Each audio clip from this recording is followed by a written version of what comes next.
So in the last class, we were about to seek the analytical solution of the flow in a pipe, a circular pipe, also called circular Poiseuille flow sometimes. So this was my equation with constant C1 and C2, and I told you that we should try with the boundary condition. So have you guys tried the putting the boundary condition in it? And did you guys find anything? Okay, let me do that. So ux or uz as a function of r, we got this is r square divided by 4 mu dp by dx plus c1 ln r plus c2. My boundary conditions are such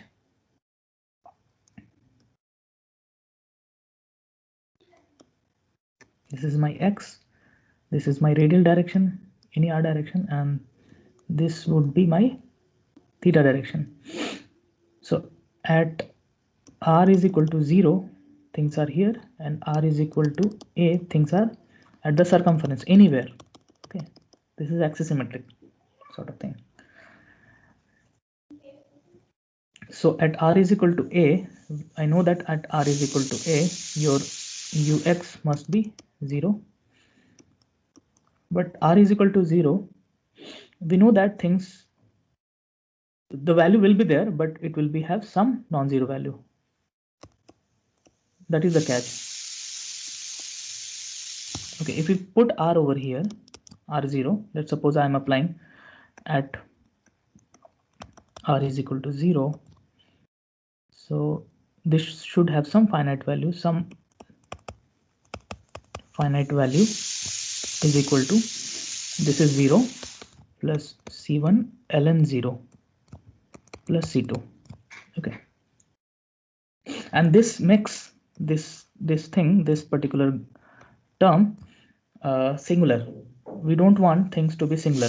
Okay, because once it is singular, since it goes to 0, you will not ever get the finite value over here. Okay, so that is why this allows us to write c1 must be equal to 0. That is my first constant we'll get out of it. Now at r is equal to a, at some radius, this should be, and you know that this is wall, so you will have no slip over here. So you will have 0 is equal to a square by 4 mu dp by dx plus c1. I know that it's 0, let's plug in that, and this is c2. So c2 is equal to minus a square by 4 mu dp by dx. So overall, my ux as a function of r, I can write in terms of basically r square minus a square divided by 4 mu dp by dx.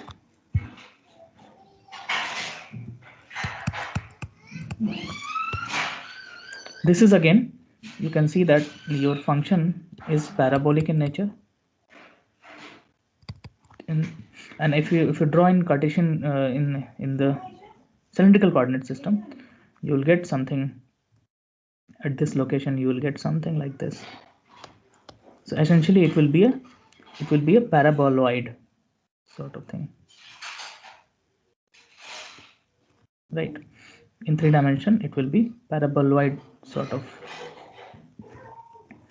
So wherever you go, is this a profile or paraboloid profile? This will be the profile, velocity profile.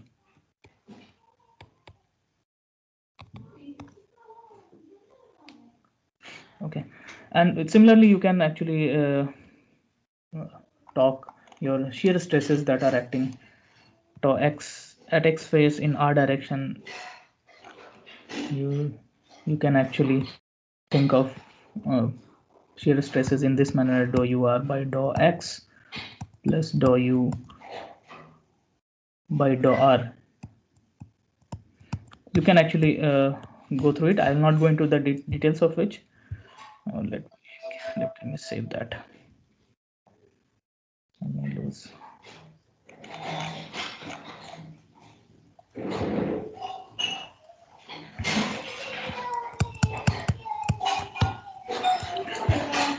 Let me go to start one more problem, which is again we will work in cylindrical coordinate system.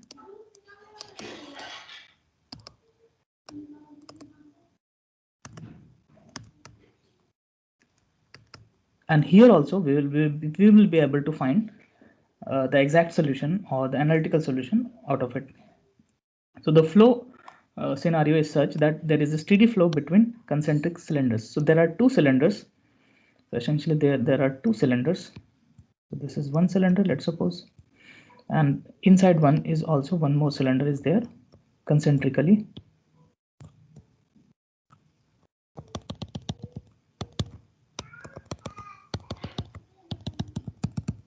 And these two cylinders, outside and inner cylinders, both are rotating at some omega 2 and omega 1. Outside is omega 2, inside is omega 1, and inside that you have fluid element that was kept there. And now when you start rotating, we want to know what my velocity profile that would be inside this, in between these two cylinders. So in order to tackle that, again we can go in terms of cylindrical coordinate system. This is your x, this is your r coordinate, and this is your theta coordinate. And here what are my assumptions?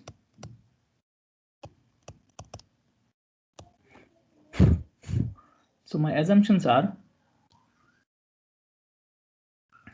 here there are no ux, there are no ur, there is only u theta that will be here. I mean, only there is a azimuthal or rotatory motion I could see, and that also ur also should be a function of r only.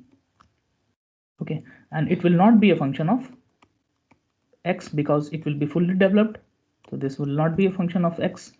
This will not be a function of theta also, because I don't want things to be I want things to be symmetric in nature, and I know that it will be symmetric in nature, so this will not be there.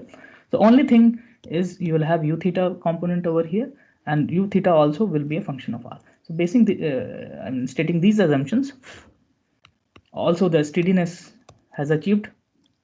I mean, we'll not go into the transient part of it right now, but we can get the we can talk about the steadiness once the steady state has been achieved. Then let me not write the equations once again, and let me write the radial, the r direction, r equation, okay, directly. And if you do these assumptions properly, you will be having these terms: minus u theta square by r is equal to 1 upon rho dp by dr. This r equation boils down to this particular equation, and the theta equation boils down to 0 is equal to mu d by dr 1 upon r d by dr r u theta.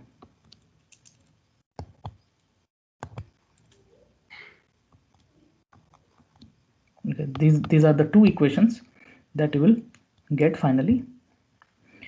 This is a matter of just some algebra. You will get these two equations.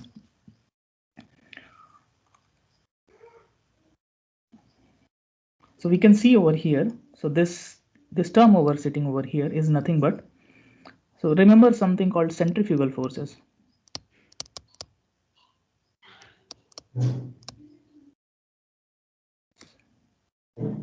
mv square by r in that perspective.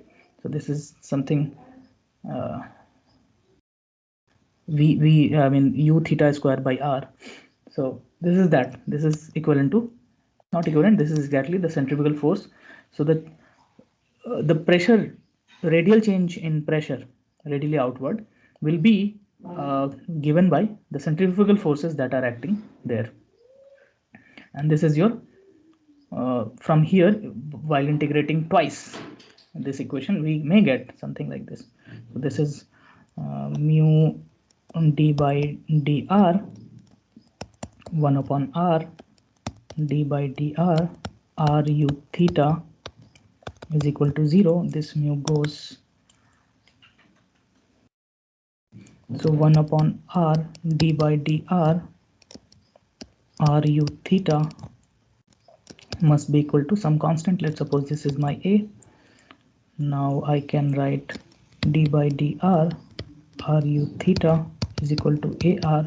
I can integrate it again, so ru theta, so theta is subscript, sorry, so this is subscript, so ru theta is equal to a, okay,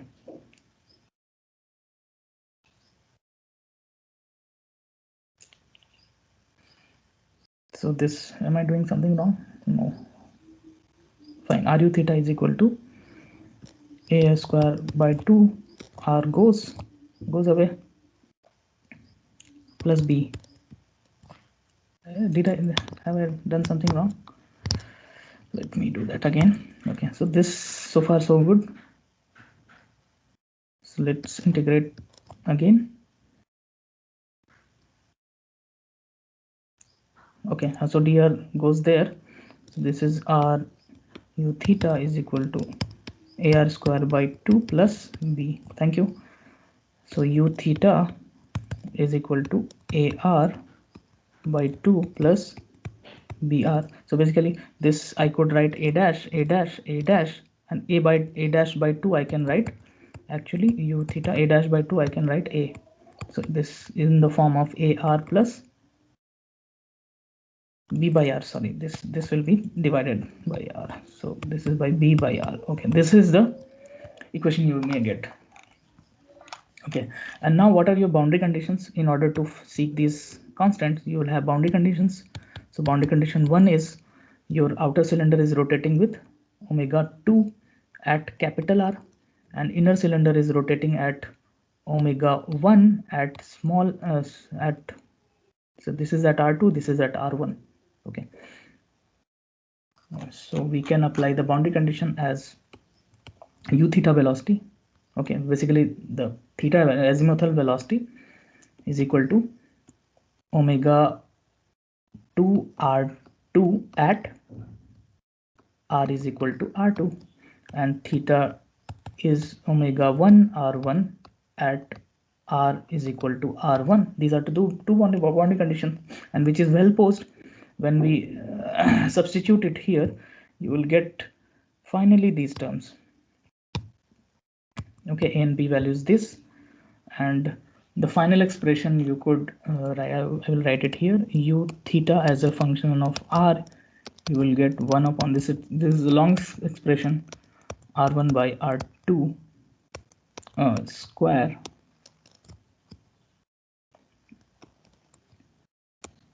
omega 2 minus omega 1 times r1 by r2 square times small r plus r1 square by r omega 1 minus omega 2. So this is your ur equation as a function of r. So you will expect something, if at all you want to draw some, it was omega 2, it was rotating with omega 1, you would expect something, so it will have no slip. I mean, the thing is, this is slipping again, so this portion has omega r1, this portion has omega 2 r2 velocity, and you may get something like this, these velocity profiles. Okay, and several other sort of cases you can take.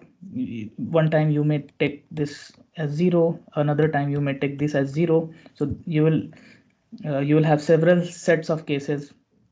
Essentially this is called Taylor-Coit flow, or Taylor-Coit flow.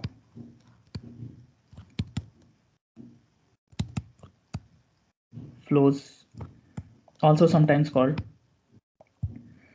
And if you think your omega, you have internal cylinder is rotating as omega, outer cylinder is a free surface. I mean, your shaft is rotating inside some fluid volume, and outside omega 2 is essentially 0 at r2 is equal to infinity. When you put this particular thing in that equation, you will get u theta is equal to this much. Similarly, if you think that your outer cylinder is rotating with omega 2 at radius r2, and inside cylinder is boiled down to radius 0. There are no inside cylinder, and if you keep that thing in the formula, you will get something like this. Okay, these are several cases you can think of. Now this is a very interesting problem we are going to talk today, and this is uh, uh, sir another class. Tell me. Sir ये जो हमने जो profile मिले हैं, हमें जो हाँ, 3 हाँ, केस किए हैं, उसमें ये सर वाला फ्लो स्टेडी होगा या टर्बुलेंट में भी ये यही इक्वेशन आएगी? स्टेडी फ्लो, देखो स्टेडी फ्लो में यही आएगा, वेदर इट इज लैमिनार और turbulent, anything. Okay, so turbulent actually में see, laminar is fine, but turbulent is something. Let me tell you. Turbulent में जैसे हमारा फ्लो हो रहा होता है, जैसे पाइप फ्लो होता है, तो हमारा लैमिनार में हमें पैराबोलिक प्रोफाइल मिल जाता है. हम पता है मुझे, we know that very nice. But whenever I talk about turbulent flows, we actually don't know what's happening there. So the thing is, your flow is very chaotic.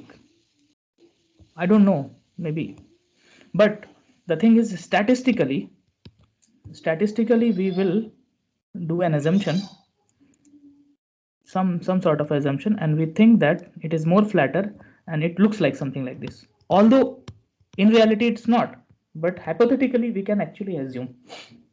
Okay, so yes, profiles okay for sir. laminar and turbulent will be same for CD case with this particular derivation. Okay, but these things are a matter of new subject called turbulent flows. We'll look into, we have another unit for this turbulent flows. We'll look into in details of turbulent flows, how things are there. So there things are very chaotically mixing to each other. The fluid element is going intermittently, very vigorously here and there. So we actually cannot uh, estimate it as a nice profile, although we can actually estimate statistically by some statistical average. We can actually think of some nice profile, but actually it doesn't happen. Okay. Okay sir. Okay, so today I am also going to talk about a very nice problem, which is called impulsively started plate, which is also called Stokes first problem. In this problem, so far we have talked about things are in steady, when the flow was steady, and we have ignored the advection term. Okay, but this problem will encounter the unsteadiness, and will take care of steady unsteady uh, term in this particular problem. We are not going to neglect this unsteadiness, and then also we will see that this is very beautiful problem. Then also we will be able to find analytical solution of Navier Stokes equation of this problem. Okay, and this problem we are going to solve in another framework called similarity solution.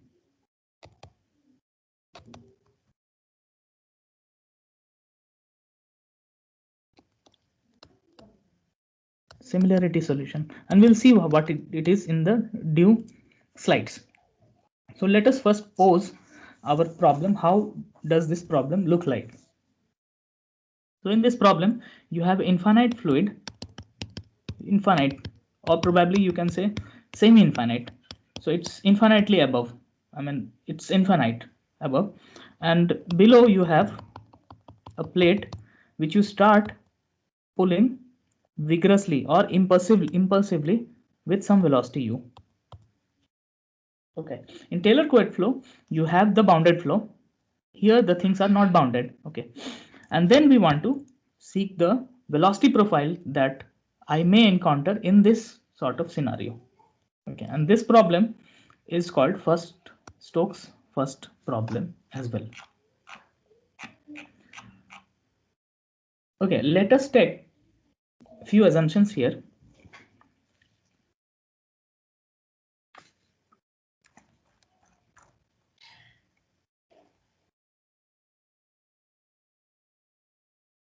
Okay, so the assumptions here are, I will see only u velocity. So we'll talk in terms of Cartesian coordinates. We'll have u, v, w things over here, and only u velocity I can see, and that too as a function of y and t, because I want to uh, keep intact my unsteadiness as well. I want to see how the things are transiently happening. Okay, when we talk about v, so when we look closely the continuity equation,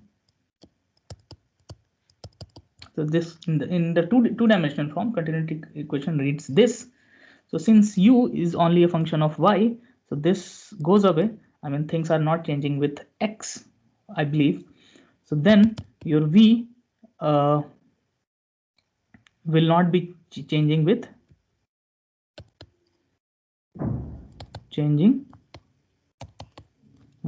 y. Okay, so you will not have any v velocity with y. Also, v will not be there with x as well. So v, in short, v will not be there. Okay, and w is still not there because we'll take things. I mean, down the depth, we'll have the problem is having infiniteness is there in down the plane. So w is also not there. So only left things we are left with is u's. So we can think of my x momentum equation as x equation. Let me write that. So my x momentum equation is rho dou u by dou t plus, so rho is in brackets, u dou u by dou x plus u plus v dou u by dou y plus w dou u by dou z minus dou p by dou x plus mu times dou 2u by dou x square plus dou 2u by dou y square plus dou 2u by dou z square. Okay, now one by one let us kick out things.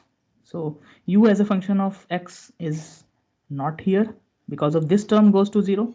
It will be 0, not because this term will be there, but because u is not a function of x, and I'll not believe that things are changing with going in x direction. So this is your y, this is your x. Okay, and v was not there, although this was there, but this was not there, so this goes away. This was there, 0.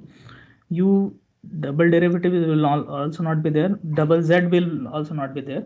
So we come up with this particular equation, rho dou u by dou t is equal to minus dou p by dou x plus, okay, since this is I've written rho here, so I'll write dynamic viscosity here. So you have to keep things in memory. Okay, so this is the first equation I could expect. This is the transient first term. Similarly, the y equation I can write, and we can see that everything else except dou p by dou y will be 0. Okay, now here, so what does this mean? So this means that p will not be a function of y, it can only a function of x. Okay, so this dou p by dou x I can actually write dp by dx, so I can write again rho dou u by dou t. This is very beautiful problem. I really love to solve this problem here. So this dp by dx plus mu dou 2u by dou y square. So this is the problem statement. Here also I pose that since your things are infinite in there, this is far field, so pressure is actually not changing in x. We can also drop this term with the assumption that the pressure is not at all changing. So the flow is driven only because since the bottom plate is moving, bottom infinite plate is moving vigorously or instantaneously, impulsively with velocity u. So I believe that the pressure is also, the imposed pressure gradient is also not there. So we are only left with this particular problem. So dou u by dou t is equal to mu by rho is equal to nu times dou 2 u by dou y square. Okay, this problem can also be think analogously as semi-infinite heat conduction. Okay, you have a heated plate or you have an environment and you have a some plate at some t same temperature, but at vigorously or at instantaneously this t has been raised to t dash, and now how your temperature profile changes. Okay, so this is that kind of problem you can think of, and that problem was probably thought in terms of some k dot to t by dou y square. So it's in similar manner. So we are going to look into the solution in similar fashion, where what we have seeked in our semi-infinite heat conduction equation. Okay, now we have to pose our boundary conditions.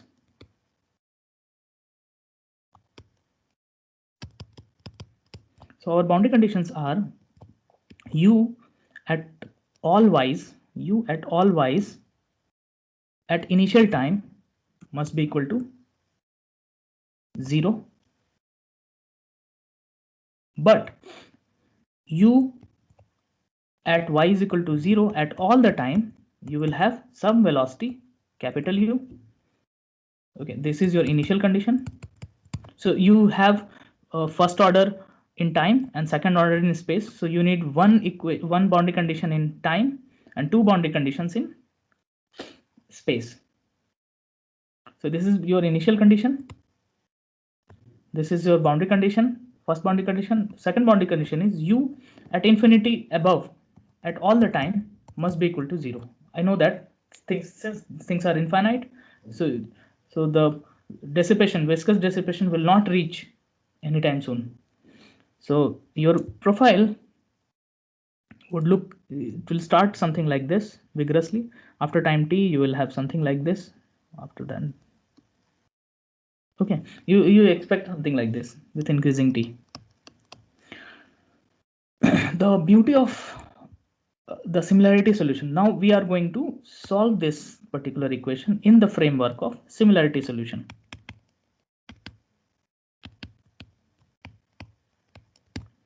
The beauty of this similarity solution is you can actually get rid of all these curves and you will have only a single curve, and that will have all the information with y and t.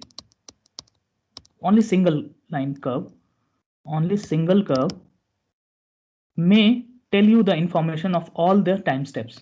Okay, that is the beauty of this similarity solution. Similarity means you will have a self-similar solution at all the times at all the spaces. Okay, you will have only one curve solution, and this will be having enough information that will incorporate and that will be there in all these time steps. Okay, that is the beauty of this similarity solution. So let's see how we work in similarity solution in the next slide. So these are your boundary conditions.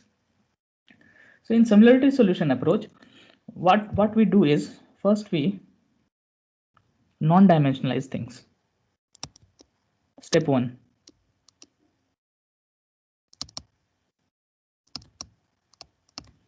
Okay, so the obvious choices or the imposed scales are what? You have capital U sitting over there. So you can scale down your u with capital U. So you tell that I will assume a new variable u star as u by capital U. Okay, now this u star will vary from 0 to 1 only, right? Because maximum velocity it can go capital U, minimum will be 0. So that is the beauty. Now you'll see. So now your graph will be not 0 to u, 0 to 1, it will lie in 0 to 1 here, and it will be in y-axis, it will be lying in some axis, and we call that axis as eta axis. Now let us define eta as well. Okay, now so eta is chosen in such a way, so eta should be chosen very cleverly in such a way that it should incorporate, or it should have the information of space as well as time as well. Okay, so the obvious choice for eta, uh, and that should also be non-dimensional in nature. Non-dimensional in nature is you could divide your y coordinate with two. Let's keep this two apart for the time being. Y divided by under root mu times t. So mu has the unit of meter square per second. So this will be meter by under root meter square per second times second goes, meter goes. So this is non-dimensional, right? And 2 is there just to take the advantage of some algebra. I mean, it is our choice, we can take anything. 2 is, I mean, nothing wrong in it. Just to take the advantage of the algebra, we will take eta in terms of this. So eta coordinate will be nothing but y by 2 under root mu t. Okay, this is how we will take eta coordinate. So this is my u star coordinate. Okay, and this is my eta coordinate, and both are non-dimensional in nature. And now the beauty of this is only one solution will give me all the informations of all y's and all t's. Okay, and let's see how. So this we have already seen that now when you do divide u by u, this equation, this will only be a function of y, t, and mu. Okay, and the obvious choice was this. So we can write some function. We can write u by u as some function of eta. Okay, and this eta is nothing but this. So u by u, or my u star, I can write as capital some function of eta. Okay, now let us replace this u star in this equation, and let me write the non-dimensional equation first. The non-dimensional equation,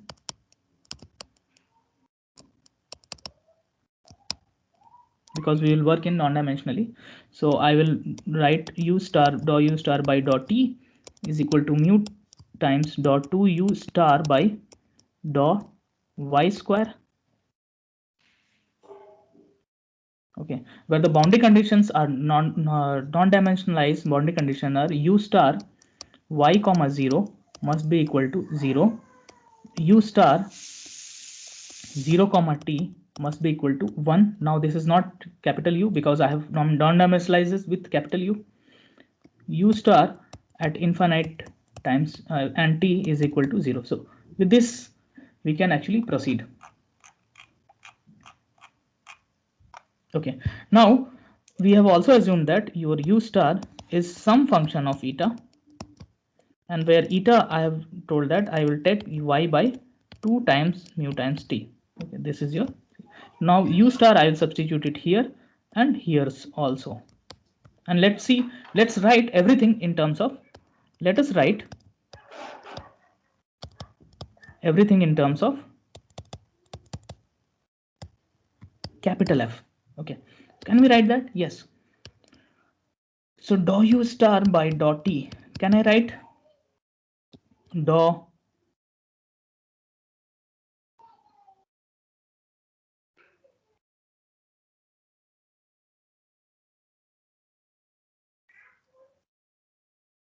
Okay, so this is nothing but,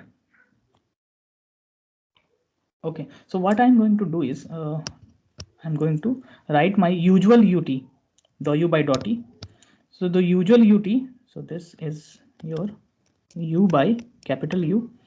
So I can write u as capital U times f eta.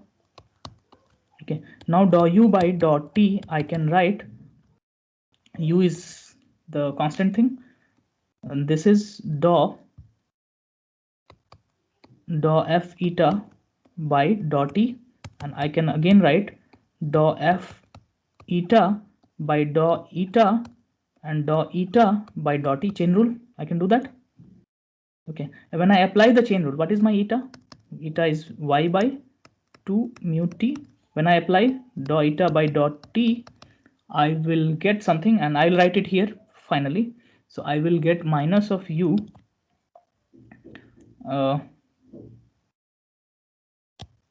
dou f eta by dou eta times eta by 2t.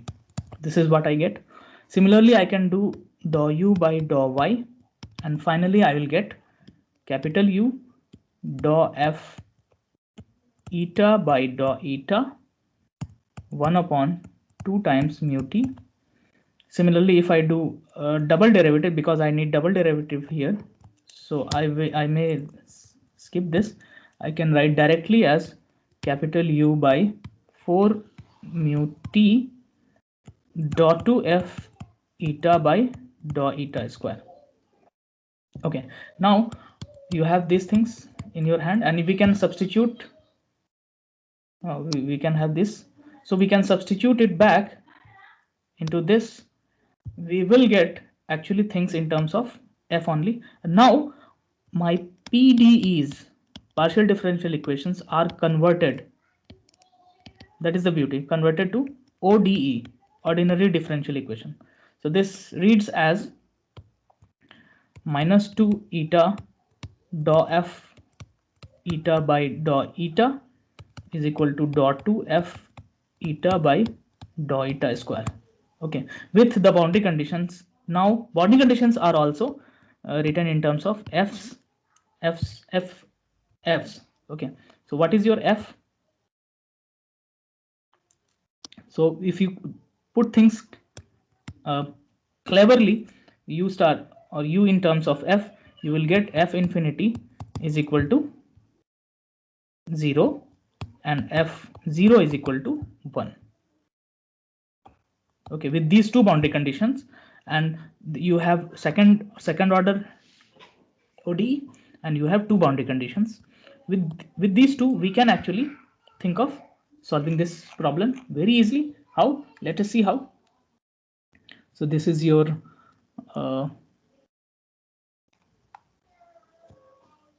what was that? Yes, so dou 2f eta by dou eta square is equal to minus 2 eta dou capital F eta by dou eta. So let capital F eta, sorry, dou f eta by dou eta should be small f. Let's suppose for the time being, let. Okay, so we are going to replace this as dou small f eta by dou eta minus 2 eta, and this is f, right, function of eta. Okay, now I can do some quick integration.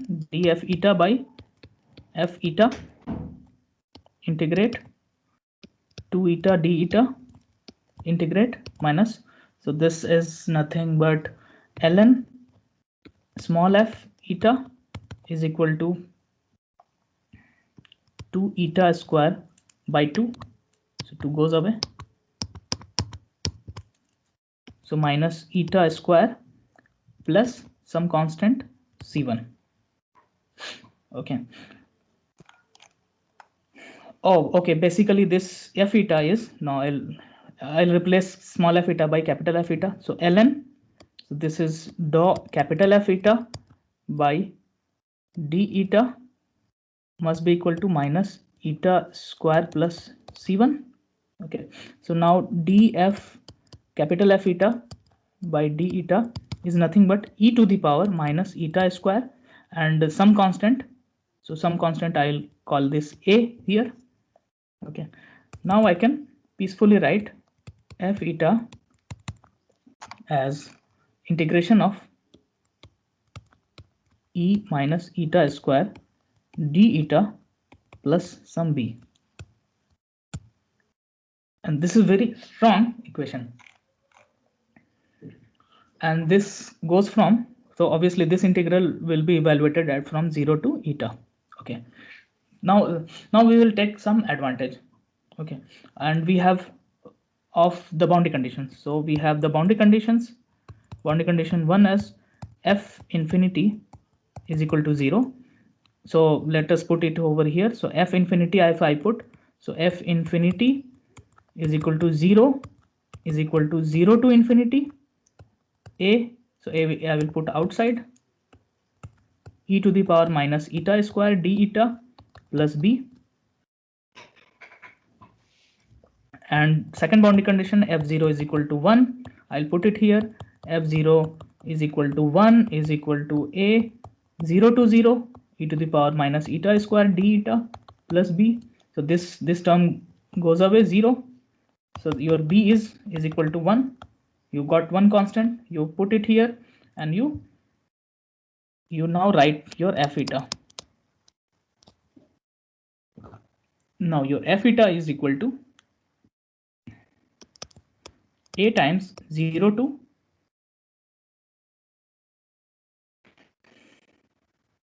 infinity e to the power minus eta square d eta plus 1. Okay, now this particular equation function over here, so am I doing right? Sorry. So now I want to evaluate this particular thing. I want to evaluate this particular thing. So this is 0 if I put it eta infinity here. So I want to evaluate my a. So a is equal to what? Minus 1 divided by 0 to infinity e to the power minus eta square d eta. Okay, and this is a well-known function, and that is sometimes called error function. I will keep this thing for further reading, and this value comes out to be something called minus 2 by root pi. Okay, and it will have, you should have a lot of patience to derive this, but have my words, this a boils down to minus 2 by root pi basically. Okay, no, not this one, the whole thing comes out to be minus. So when I substitute back to our proper equation, f eta is equal to a times, so a is minus 2 by pi 0 to eta, okay, e to the power minus eta square d eta plus 1. So this is your f eta. Okay, I am really sorry. So this error function is often known as this. So this is also called error function, and it has, we have a tabulated value for this. People have derived this particular integral, this and they have tabulated values for several etas, and this f is nothing but u by capital U. Okay, so u by capital U can also be written as this thing. So this is your eta. Eta I can again replace by y by this. So this is your analytical solution for that. So you can see that your u, or your non-dimensional velocity, is a function of y and t as well, and with one go it is apparent that the solution at different times all collapses into single curve as u by u versus eta, where eta has both the information y and t sitting over here. So you will have only one solution like this. So there are few characteristics that I want to talk about. is lastly, this is the last slide. Similarity solution exists in situations in which there is no natural scale in the direction of similarity. So this is very much important. So here your plate was moving with u and your length scale was y, but in length scale in above y you do not have any natural scale. Okay, natural scale, what does it mean? When I talk about the bounded flows, if I move this with capital U and you have a flat gap between these two plates, you have a bounded plate like distance d, now you will have a natural scale that is coming in y direction, and that will not allow to seek the solution in similarity fashion. Okay, so the advantage of getting infiniteness or semi-infiniteness in one direction is that there are no natural scales that are available in the equation, and that allows us to write things in similar manner. Okay, or seek the similar solution. In present problem, solution at different t and y's are similar because no length and time scales are imposed through the boundary conditions. Like in this particular case, here there are no imposed boundary length or time scale in the boundary conditions. So whatever things are there, things were propagated by this capital U's, and we have not taken explicit time scale. Okay, the similarity would be violated if, for example, the boundary condition was changed after certain time t1. Likewise, the flow was bounded above the parallel plate at y is equal to b. There could be no similarity solution, like in this particular case, like our quite simple quite flow, plane quite flow. Okay, there we cannot find similarity solution, but we can find proper solution here. But if we talk about in terms of similar solutions, we should be careful that there should not be any natural time scales or spatial scales that are imposed in the flow scenario. So next day I will talk about Stokes' second problem, and which is rather more beautiful problem, which is why, because you will have infinite fluid on the top of plate, and this plate is starting oscillating with certain frequency omega. Okay, and we can also find similar solution here also, but we'll see that this is much more beautiful problem than we have discussed. Okay, any doubt so far? With this we will end this lecture. Okay, let me take the attendance and you guys can leave then.